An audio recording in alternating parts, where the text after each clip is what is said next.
Arusha hivi sasa Mwanza mmeambulia pointi 4 kwenye safari yote hii. Ina maana gani kwenu? Mpira lazima tukubali una matokeo matatu. Kwa hiyo tunakubali kwamba tumeshinda Singida, lakini huku tumegawana pointi kwa sababu mpinzani wetu naye alikuja kwa lengo la kupambana. Kwa hiyo hatuwezi kukaa tukasema kwamba kwa nini alipambana. Sisi tunataka mechi za changamoto kama hizi kwa sababu zinatujenga huko tunapokwenda mbele, kwa sababu sie malengo yetu kabisa kwenda kimataifa kuitangaza Simba kama tunavyoitangaza, tuzidi kwenda. Kwa hiyo ukiwa unakutana na mechi tafu kama hizi lazima unaweza ukapoteza kwa sababu wale pia wamekuja kupata matokeo.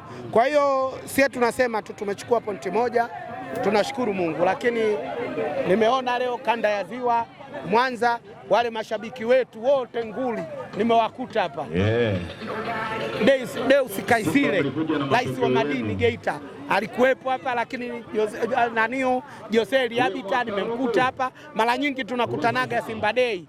Lakini leo wote nimewakuta hapa. Kiukweli neema imekuwepo, lakini matokeo hayakuwa rafiki. Kwa namna ambavyo ratiba ilikuwa imekaa, mechi almost 5 kama sio 6 za ugenini, ina ugumu kiasi gani kwa ninyi kucheza mechi hizi?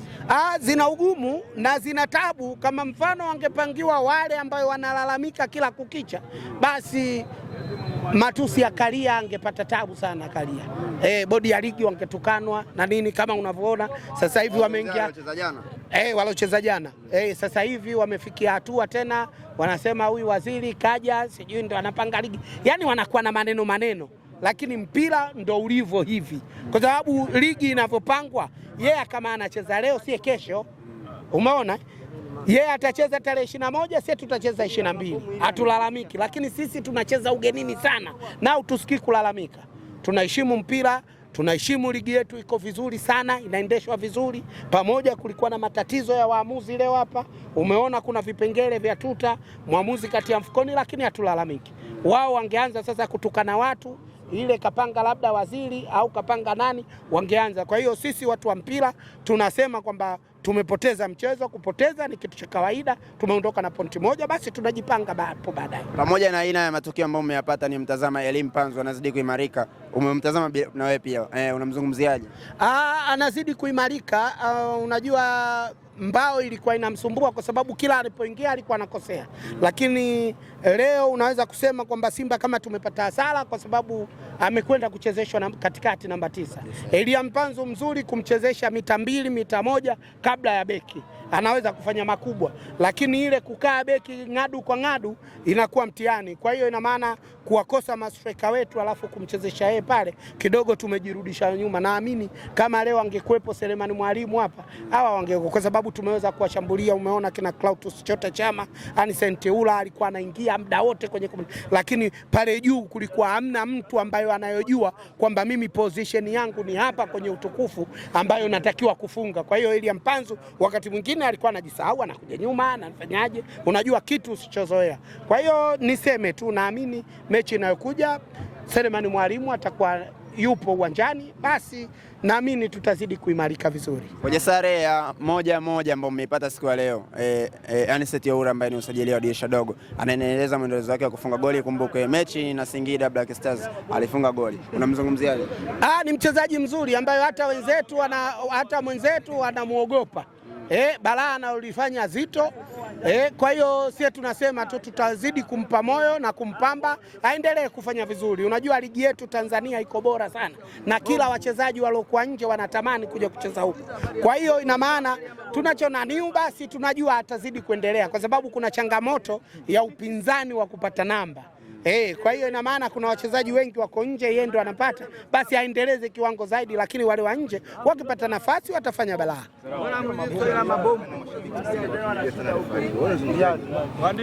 Mwamuzi amenaniu, lakini mwisho wa siku mpira ushaisha, hakuna matokeo yatakayobatilika.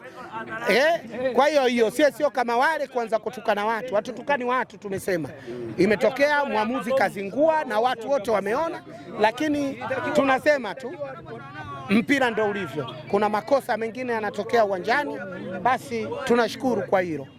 Shukrani. Ukija na mtu mpinzani wako ukimkuta amekuja kupambana, basi kupata matokeo kama haya yanawezekana. mangapi mwamuzi ameyafanya, lakini unatuona hatulalamiki, sijui kukaa kusema bodi ya ligi wanapanga waamuzi. Umeona tuta mbili zile zipo, lakini tumekaa tukasema hatukufunga wengine, tumekubali matokeo. Hii ndio timu ya mpira, tofauti na hivyo vingine vikundi vya ngoma. Wao wanachohitaji wao ni kupata tu matokeo, hawajui kwamba mpira una matokeo matatu. Nani unaona wanakiingia kwenye nani ya kusema kwamba ratiba leo Simba kacheza, yeye kacheza jana. Atacheza tarehe 21, sisi tunacheza tarehe 22. Mechi ya ile ilikuwa tucheze na TRA, lakini mvua iliharibu uwanja kabisa, imeshindikana. Yeye si alicheza jana yake.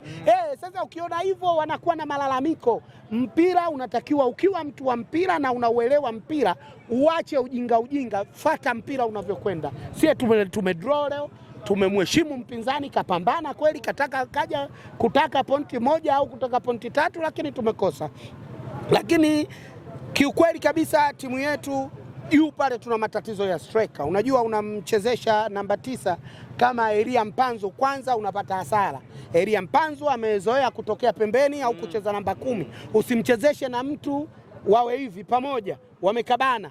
Mwache peke yake ili mradi acheze mpira ingie kwenye 18. Kwa hiyo kukosa striker kiukweli tunapitia magumu. Unajua tulikuwa na striker Soa, tuna yule mwalimu lakini hivyo, lakini tunaheshimu mpira. Tumepoteza, tumeondoka na pointi moja, sio mbaya. Tunajipanga kwa ajili ya tarehe 22 kumkaribisha TRA nyumbani kwetu. Sisi unajua tumecheza mechi 6 mfululizo mikoani, lakini unaweza kuisema timu inasafiri sasa mara 7 mfululizo pamoja na hii mechi. Tumeanza kucheza na Prison pale Dodoma, tukaondoka, tukacheza na Dodoma pale, tukatoka pale, tukavuka visiwani kucheza na Ngogwe, tukamaliza kule, tukavuka, tukaja Singida, tukacheza, tukatoka pale, tukaenda Arusha. Haijawezekana, lakini timu imesafiri. Tumetoka, tumekuja kanda ya Ziwa huku Mwanza, tumecheza. Au siki kulalamika, hizi safari zingekuwa mfululizo, wao wanacheza ugenini tupu. Maneno yake wangezidi kutukana bodi lake, lakini sisi hatulalamiki na viongozi wetu wamekaa kimya, hawasemi lolote. Tunafuata matakwa ya football. Ligi iko nyuma sana, tunatakiwa tuisogeze. Sasa ukipangiwa hivyo unalalamika, maana yake nini? Unasajili wachezaji 30. Kwa hiyo unakwenda hivyo. Kwa hiyo ina maana sisi tuseme tu kwamba tumekubali, tumepoteza, tumeondoka na pointi moja.